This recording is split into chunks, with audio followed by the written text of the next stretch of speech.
half of our identity is gone, totally gone.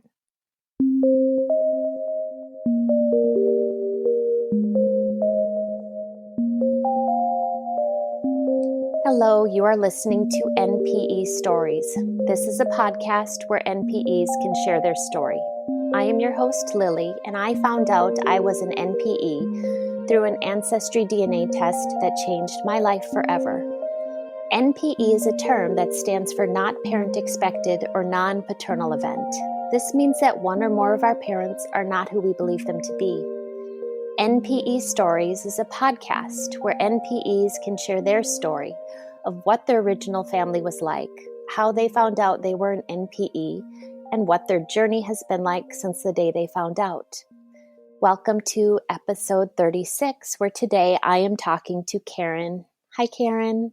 Hi, Lily. Thank you very much for doing this today. Well, thank you for providing this platform for us to speak. Yes, absolutely. I'm happy to do it. And in your emails to me, I was immediately intrigued because you said your ending is a little different than what you were hearing, at least in the beginning when you were listening to the podcasts. Yes, very different. Very, very different. And I think that was the reason why I wanted to do this with you, so that I could put my story out there, because my story does not end with a bed of roses. And I just want other people to know that it doesn't always end that way. So if they're in a situation like me, they're not alone. That's right. There aren't always happy endings. I feel I'm dabbling with that myself with my NPE journey. So let's go ahead and get into Karen's story. And if you're ready, why don't you bring us back and let us know what your family of origin was like? Okay. So I was raised with mom and dad. And whenever I refer to dad in this story, that's the man that raised me. I am the middle of three sisters. We're all 5 years apart. And our parents were together for about 15 years. They divorced when I was about 10 years old. So it was a pretty normal middle-class family. Both parents worked. We had a very, very large family. Both parents were from large families. They had many, many siblings, and those siblings had many, many children. So it's a very large family. But growing up, I always felt kind of different, could never put my finger on it. Always felt kind of out of place. I am nothing like my sisters. I don't look like my sisters. I don't have the same interests as my sisters. My sisters look like dad's family. I look like mom's family. And I think that was a coping mechanism for me throughout my life, that, oh, well, I just look like my mom. I don't look like my dad. I look more like my mom. And that's how I lived my life. And then kind of jump ahead to the late summer of 2017. Just as a lark, I talked with my sisters and I said, gee, I've been working on our family tree for many, many years. Why don't we do the DNA test and let's see, exactly where our family's from. And they were all for it. They agreed. And, I bought them the DNA kits as early Christmas presents. So we did it. And about 6 weeks later, we did a conference call because all of our results were in. And we all jumped on on our respective computers and looked at it. And I said, well, this doesn't make sense. Why is it saying that you're close family? And they were saying, oh, no, the other sister is my sister. And I said, well, that's not what it says on mine. It says close family, half sibling, or first cousin. And my response, if you excuse the expression, was, son of a bitch, I knew it. And we all just kind of sat there, and I said, well, you know what? let me call the company. Let me see if I can do this again. Maybe this is a mistake and so forth. And so that evening I called the company. It was Ancestry, and I called them, spoke with a very nice young woman who was really kind of unsure how to broach the subject with me, and asked her some questions. And I said, do you think it would change if I do the test again? And she said, no, I don't really think it'll change that much, but you're more than welcome to do it again. So I did it again, and I got the same results. And one of my sisters agreed to do a test with 23andMe, different company. Let's try a different company. Let's see if it's the same. And it was the same. So then it was kind of cast in stone that, okay, well, this now makes sense. Like, I don't fit in, and this is why I don't fit in. So unfortunately, when I found out that information, it was 2 months before Dad died. And Dad was very, very sick, and I didn't want to talk to him about it. He was dealing with enough. So I didn't tell him about it. My sisters knew, and obviously I knew, and a few select other people knew. So we went through the whole process with Dad, and he ended up dying. And I was really caught off guard because, as I say this in a lot of the groups on Facebook that I'm in, is that I lost him twice that year in those 2 months. I lost the genetic connection to him because of the NPE status. And then I also lost the physical connection to him because of his death. So I was mourning two losses in that year. And it was very, very difficult. So about a month or so after Dad died, I really started to delve into Facebook and what does this all mean, and just trying to navigate my way through everything. And I contacted CC Moore, who I'm sure a lot of people have heard of. She's been very instrumental in helping to solve decades-old cold murder cases. And I contacted her through private message, told her my situation. I said, I don't know where to go. I don't know what to do. And she gave me the direction of joining the NPE Friends group on Facebook, which I did. And that was a huge help because then I found out I'm not the only one, which was what I thought. Like, oh my gosh, I've got to be the only one in this world that this has ever happened to. And so I joined the group and was able to share my story with others like me. So I felt among my own. And that's been a great help because once they kind of helped me get over a lot of the hurdles, I have then become a person that can help others that are just finding out. I can help them come over some of the hurdles and let them know you're not the only one. And what you're feeling is not unusual in this situation. You will get through it. It will take time, but you will get through it. You'll just have to find your new normal. So with that being said, I started to do my research online, and I uploaded my DNA to MyHeritage. And on MyHeritage came up a very close match of an aunt. Now, I should back up and say that when the results came in on Ancestry, there was a first cousin that came up. Unknown to me. I don't know who this person is, although it just gave initials. So I wasn't sure. Well, then this aunt came up. So I did an open internet search of this aunt's name, who I believe is my aunt, because MyHeritage puts it in the category of half-sibling/aunt. Based on her age, I'm thinking she's an aunt.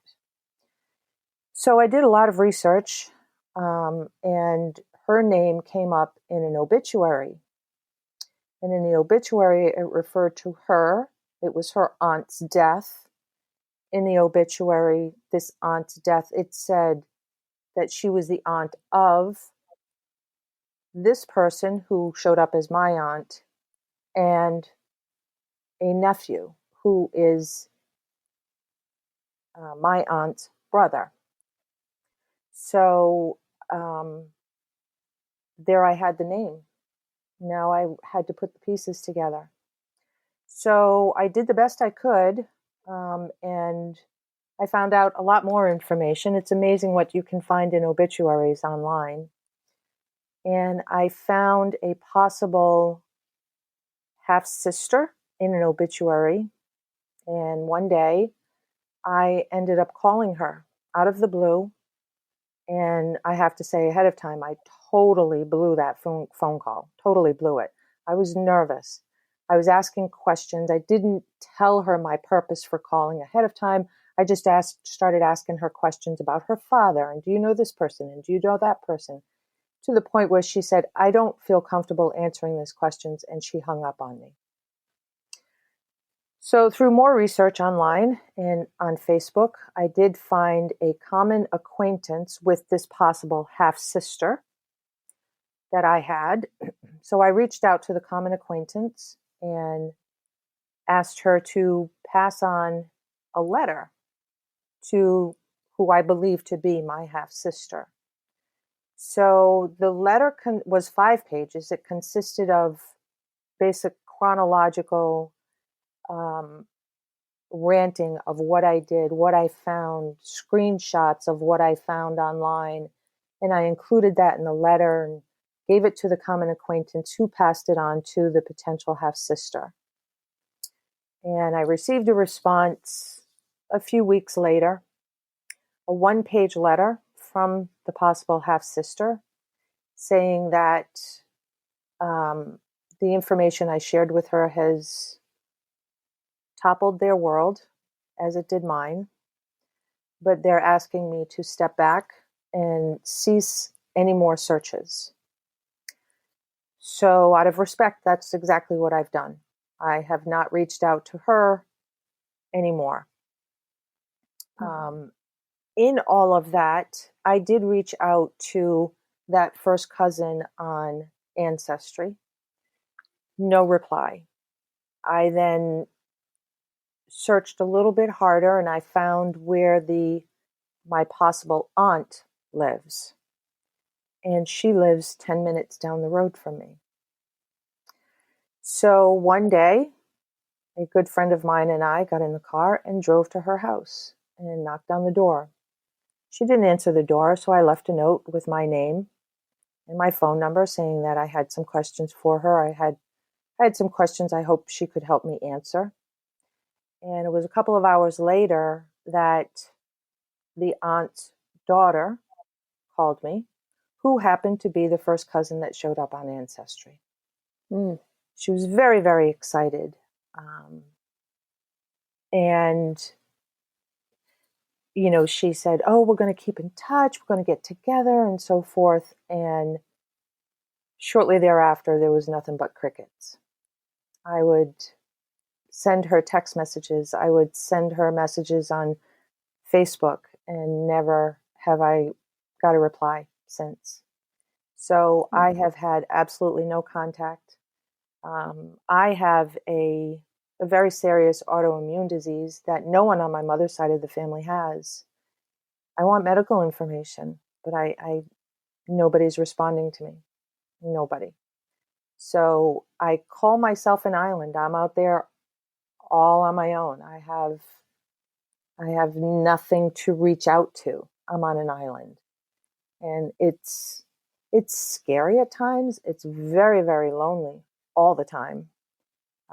And I would like people that are listening to this to realize that, yes, it may destroy your world, but think about the other person too. Like, think about us. Think about the NPEs. Think about those people that half of our identity is gone, totally gone. And I don't have medical information. I don't know what diseases run in the family. I don't know what I could be expecting in the future. I don't know. And it's daunting. It's unsettling. It's not a good feeling to have to live with all of the time. But I will say that I have found a fantastic therapist. He helps me work through a lot of the issues. And, one of the main things that we have to realize is that this is a grieving process.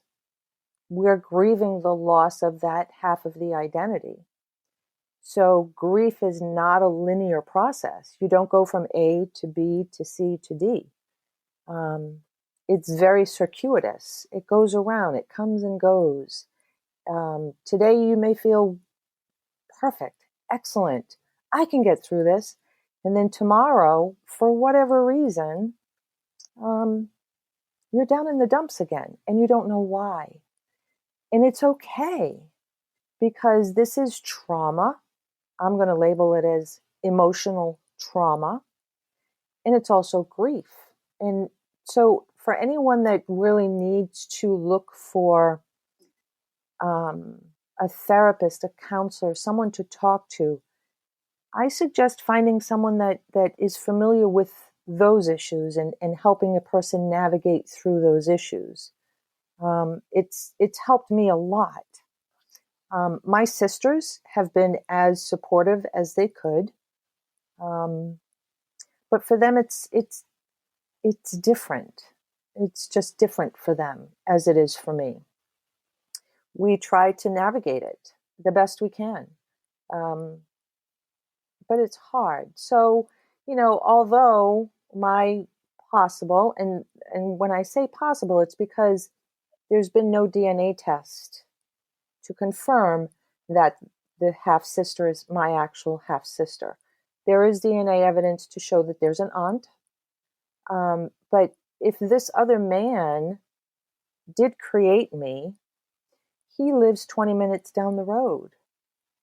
I really have no intention of creating a relationship with him. Dad was my dad. Dad will always be my dad. Um, he and I had a special relationship, different from my sisters, but it was a special relationship that I had with Dad.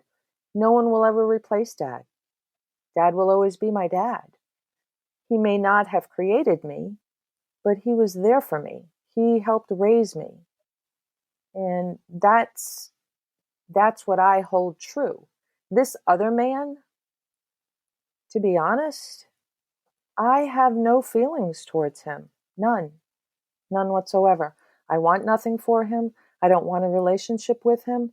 Would it be nice to say hi to him in person one day? Maybe. But it's not something I'm striving for. And I'm not trying to be negative about this. I'm just trying to be real about it. Not all the stories have happy endings. So true. So your potential birth father still lives and he lives close by to you, but you have never heard from him or contacted him, right? Never, never. He does, as far as I know, he still is alive. He would be close to 90.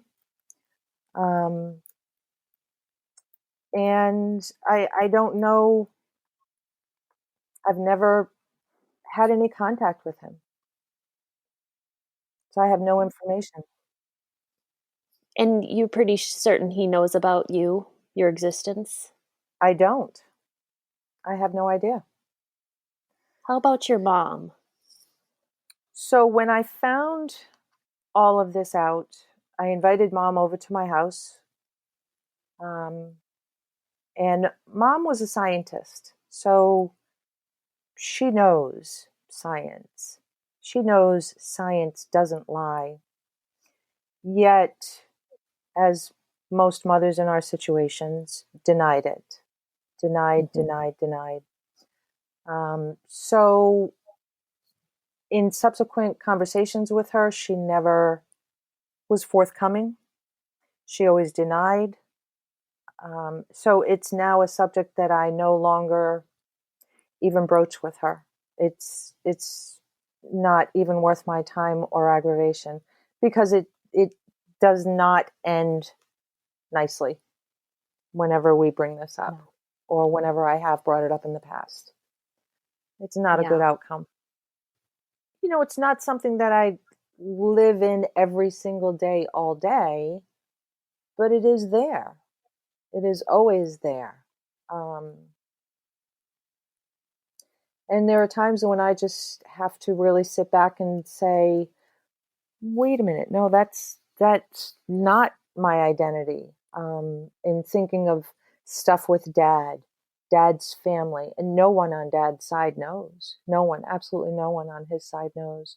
I've told a couple of cousins on my mother's side, but and then maybe a couple of friends, but very, very few people in my life know. And I'm sure that the other man whose sperm created me is not aware. According to the letter that I received, they were not going to tell him because at the time he was having his own serious health issues, and they didn't want to bring this up, which could exacerbate everything he was going through. So I was told that they would not tell him. And they asked me not to reach out, to stop searching, as I said before. And that's what I've done. I've respected their wishes. I just wish they would respect mine and give me some information. This is not something that I did. Um, I didn't do anything to cause this. Although I'm not a victim, I do not like that term victim. I am the product of. I had nothing to do with this. I am the result and the product of. So when families do stuff like this to people like me, shutting us out, making us the villain, we didn't do anything. Mm-hmm. We did nothing. We were born. We were created. That was out of our power. It seems so unfair that the half sibling in your case and in so many NPEs is it's they have this, I don't know, is it they just treat us so unfair. It's like it's our fault. Exactly. Exactly. It's not our fault. It's not our fault, but they need to they need to blame someone, and rather than blame the person that has been in their life for however many years, they want to blame the stranger.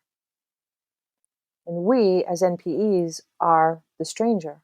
So they need to blame us. But Yeah, that's true. We're the stranger. yeah, we're the stranger. And for us and for me, they're the stranger to me too. I don't know them. I have no idea who they are, what their beliefs are. I don't know anything about them. I do have some basic information about that man. But other than that, I don't know anything. So they're the stranger to me, and I'm the stranger to them. That So is a really good clue about using the obituary to get other family members' names. I haven't used that one yet. I'm gonna try that search this afternoon. That's a good idea. it gave me a wealth of information. I found out that if the if the DNA, if anybody tests, if the half sister tests, and it comes out that we are related, that we share a father, then I will have four brothers on that side and two sisters. One unfortunately died many years ago. So, that man had six children with his wife, who he's still married to. And I fall in there somewhere. Um, so, yeah, I found that out in an obituary about all of the possible half siblings that I have. So, it's it's um it's very unsettling for Mm-hmm. all of us. The only thing that I'd like to say is that for people that have found out this information, You're not alone. There are a lot of groups on Facebook that are there to help you navigate through this. We can't be there physically to hold your hand or give you hugs, but we can be there for you when you need to vent, because a lot of people have no one else to talk to about this. I have some people in my life, but a lot of the times when I'm talking about my deep, dark feelings, I do it on Facebook because those are my people. And I say that because they know how I feel. But newly discovered NPEs, you're not alone. You're not alone. There are a lot of people out there that can help you. We'll be there for you. And for the families that are getting this information, that there's a new person out there that is genetically connected to your family, please be kind. Please listen to them. Please realize this was not their design. And they're not a victim. It wasn't their fault. This was something they had no control over. Be kind. Please listen to them. Please be open with them. Let them know, listen, this really has hurt us. We need time to navigate through this ourselves. Because then at that time, they're also going through emotional trauma. So everybody just needs to be kind. Thanks. Everyone just needs to be kind. What an important message. Thanks. If people would like to get in touch with you or find out more about you, how could they do that? So they can reach out to me on my email, and that is kknpe2017@gmail.com. Is that when you found out you were an NPE? Was that in 2017? Yes. Okay. So your half-sibling or your potential half-sibling, not confirmed, has known about this for like 3 years now? 2 years. Because 2 I years. found out the end of 2017, and I reached out to the potential half-sister the beginning of 2018. Gosh. Yeah, so she's known for 2 years. So frustrating. Mm-hmm. But I did want to get it out there that not everybody's story has a happy ending. Yes. No, it so doesn't. And I almost wonder with the people, I'm so glad you reached out to me because, Karen, people need to hear your side because there's a lot of stories like yours, and like mine too. I feel I've had more contact than you've had. My birth father at least wrote to me twice before he stopped, but I'm wondering, because I've had a neighbor say to me who listens to the podcast, "Oh, you have a lot of people that have this kind of happy endings." And I'm like, I wonder if that's because they're just more comfortable with contacting the podcast because maybe they are feeling better. Maybe they are feeling okay and better and positive, so they feel like sharing what has happened to them. But people like you and me, where we're like, nope, we're pretty much shunned. Right. People need to identify with that too, because that's a lot of NPEs. Right. And I think you brought up a really good point, and this just brought this to my mind. I think that a lot of people in our situation don't reach out to you to share their story because it is not a happy ending, because they don't know, oh my gosh, is so-and-so going to hear this? Are they going to know? And so there's a lot of deception even still going on with that. And it's a sad place for us as NPEs to be in, because we lived with the deception all of our lives. We had to find out on our own through an ancestry test, or DNA test. So the deception continues by those NPEs not wanting to share their story because I don't know who's going to listen. I don't know who's going to hear this. I don't know. Could that be the reason why? It's not a happy thing to talk about, that's for sure. But I think that I wanted to do this so that those others would know you're not the only one. Thank you for sharing where you're at today. Well, thanks for letting me do this. I appreciate it. Thanks again to Karen for sharing today. These stories are here for us to identify with. If you are an NPE that would like to share your story, email npestories@gmail.com. You do not have to give any identifying information. If you are an NPE and would like to share your story, I'd like to hear from you. Subscribe to this podcast to hear more. Come, heal with us.